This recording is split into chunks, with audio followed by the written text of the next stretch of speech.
میں زندہ رہوں گا، اگر اللہ کی مرضی نہیں ہے تو نہیں رہوں گا، آپ نہیں کریں۔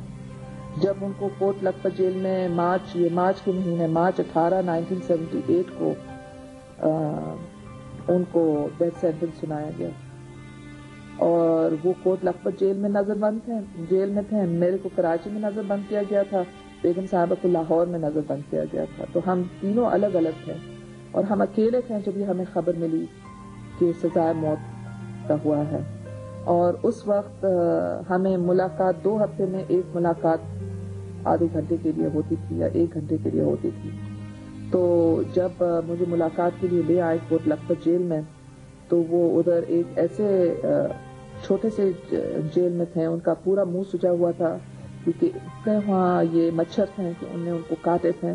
اور وہاں ایک کھلی لیٹرن تھی۔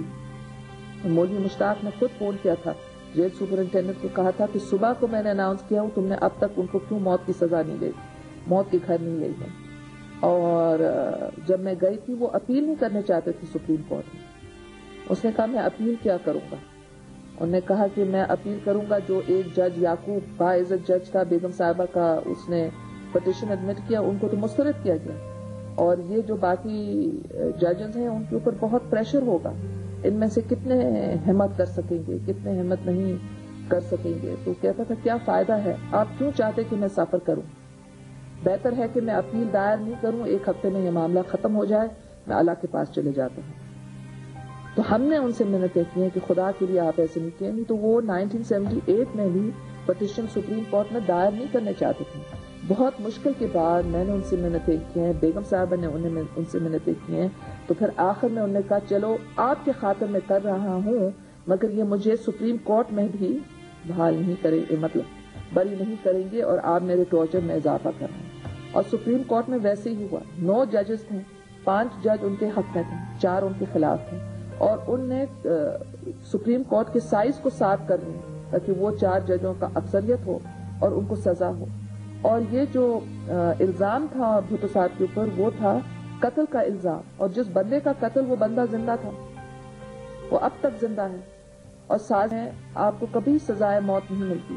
سازش میں اگر آپ کہیں بھی تو لائف سینٹنس ملتی ہے، سزا میں آپ کو کبھی بھی ڈیتھ سینٹنس نہیں ملتی۔ تو ہمارے ملک میں ناقانون تھا کہ کسی کو سازش کے لیے آپ ٹرائی کریں جب بندہ زندہ ہو، آپ اٹیمپٹڈ مرڈر کہہ سکتے ہیں، آپ مرڈر تو نہیں کہہ سکتے ہیں۔ اور پھر کہ اگر ہو بھی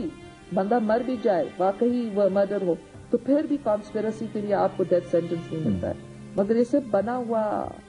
مقدمہ تھا، جعلی مقدمہ تھا، جھوٹا مقدمہ تھا، پہلے دن سے وہ ان کو مارنے چاہتے تھے اور انہیں فیصلہ کر لیے تھے کہ ہم ماریں گے۔ تو جب وہ سپریم کورٹ میں پٹیشن نہیں کرنے چاہتے تھے اور درست ہوئے، وقت نے ثابت کیا کہ وہ درست ہیں، کہ واقعی سپریم کورٹ کے سائز کو کٹ کیا گیا from 9 to 7، بلکہ کسی نے اپنے کتاب میں بھی لکھا ہے کہ پہلے 9 لوگ تھے پھر 7 ہو گئے، جو مارشل لاء کے ساتھ ان زمانوں میں ہوتا تھا۔ تو اس لیے کوئی فائدہ نہیں تھا۔ دنیا نے اپیل کی تھی، کون تھا جس نے اپیل نہیں کیا تھا؟ مسلم ممالک سے اپیلیں آئیں، یورپ سے اپیلیں آئیں، نارتھ امریکہ سے اپیلیں آئیں، چین سے اپیل آئے، کوئی جگہ نہیں تھا جدھر لوگ اپیل نہیں کیے، مگر ان کا ارادہ تھا کہ ہم بھٹو کو مارنے چاہتے ہیں تاکہ بھٹوازم کی بیماری، تاکہ جمہوریت ختم ہو جائے، تاکہ غریب اپنی آواز بلند نہیں کر سکے، اور تاکہ پاکستان ایک ماڈرن اسٹیٹ نہیں بن سکے، کیونکہ وہ ایک ماڈرن لیڈر تھے،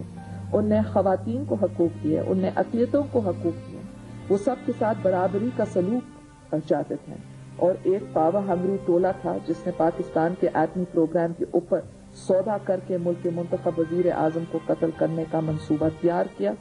اور ان کو قتل کیا، مگر ان کی پارٹی زندہ رہی، ان کے لہو سے ہر کارکن کو اور طاقت ملی، اور جد و جہد ہمارا جاری رہا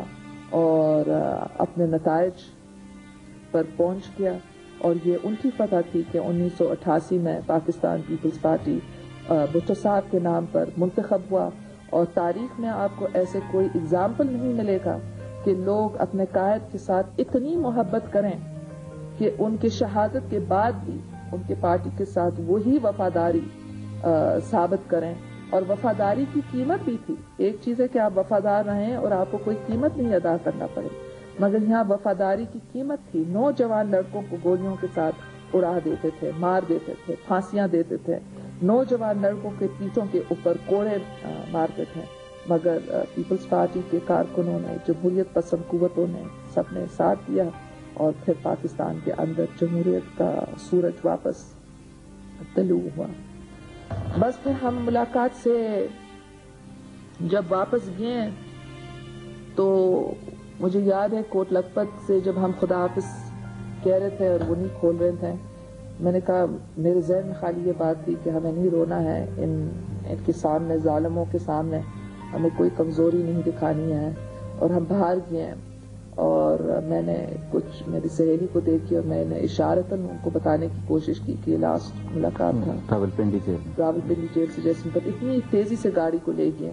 پھر ہمیں واپس لے گئے اور اتنی مشکل بات تھی کیونکہ ہم انتظار کرنا پڑا اور ہم انتظار کیے